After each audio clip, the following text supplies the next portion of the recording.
નમસ્તે વિદ્યાર્થી મિત્રો, હું છું ભાર્ગવ લાઠિયા અને સ્વાગત છે તમારું ફરી પાછું આપણી આ એજ્યુકેશનલ એક્સપર્ટ યુટ્યુબ ચેનલ ઉપર.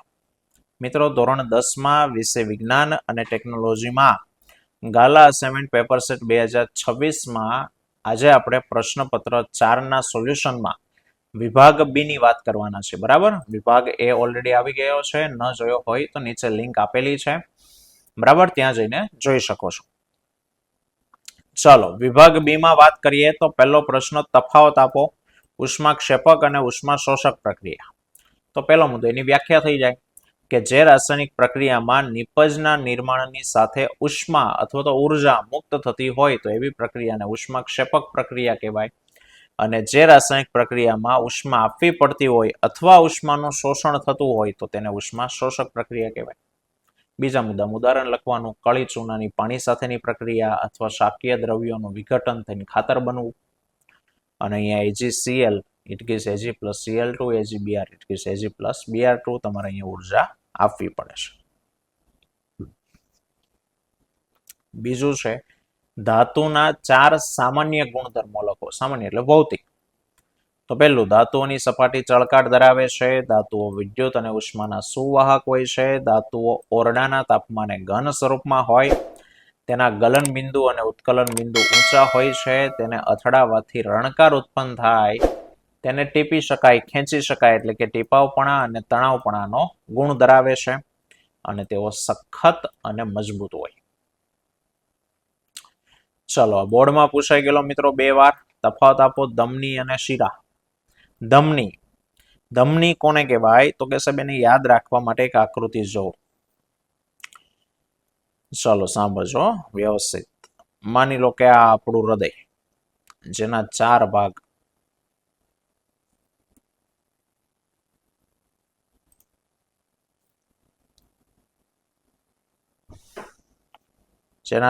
ભાગ, આપણે કરીએ, જેમાંનું આ ડાબું કર્ણક, આ નીચેનું ડાબું ક્ષેપક, આ ઉપરનું જમણું કર્ણક અને જમણું ક્ષેપક.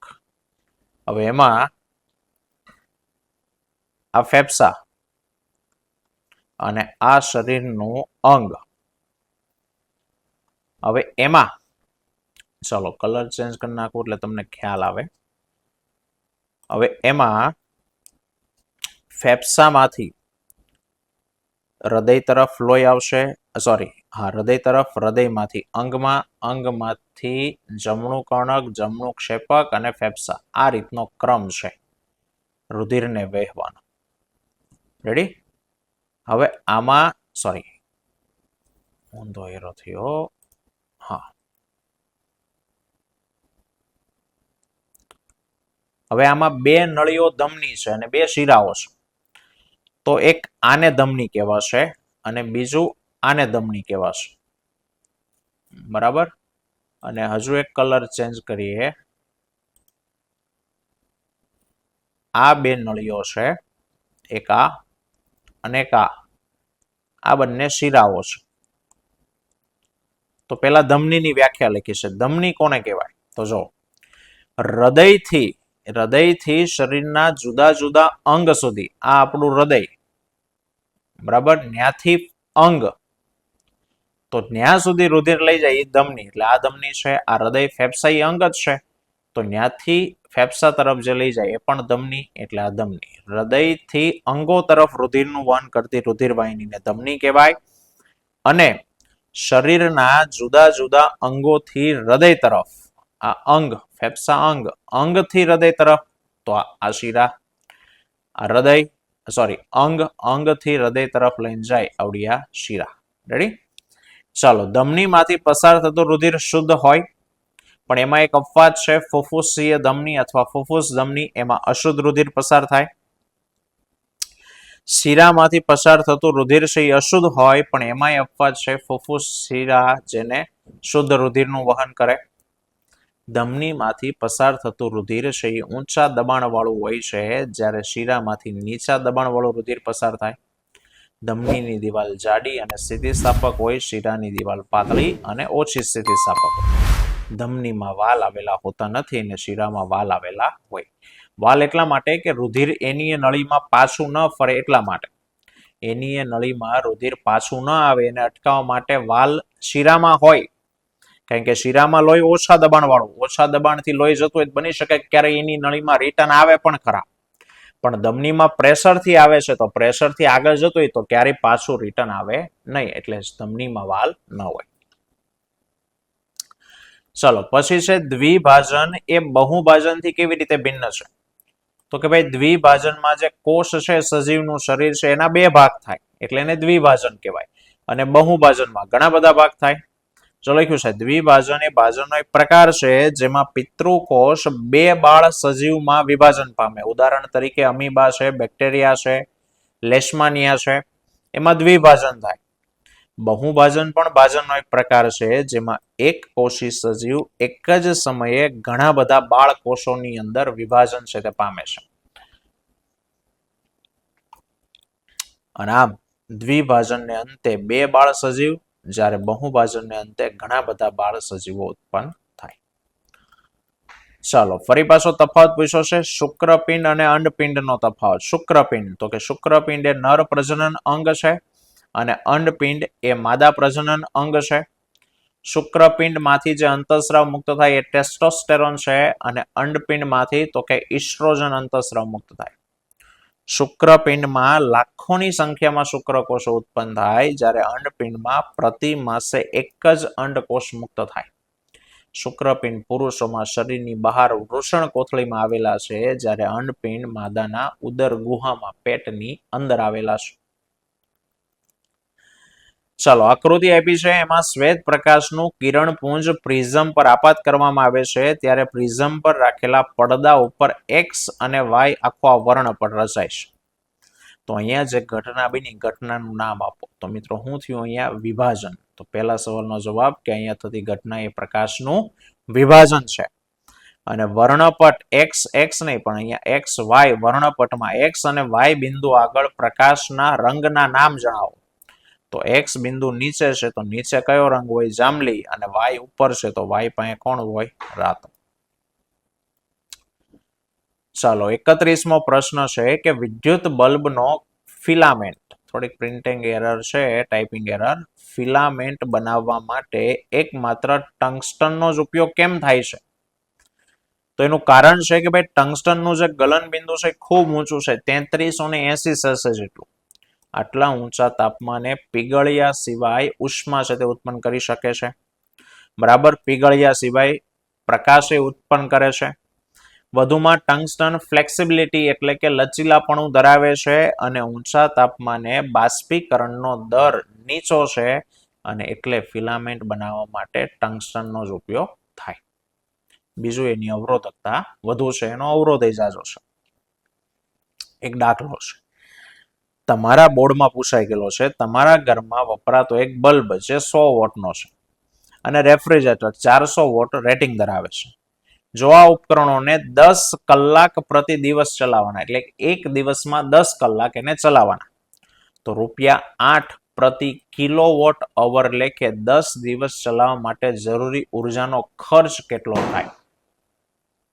તો જો સૌથી પહેલા બલ્બનો પાવર આપ્યો છે તો બલ્બનો પાવર કહીએ P1 100 vote, ફ્રીજનો power P2 400 vote. તો બેયને ચલાવવાના 10 દિવસ જ ચલાવવાના, 10 કલાક ચલાવવાના, તો બેયનો કુલ પાવર શોધીએ.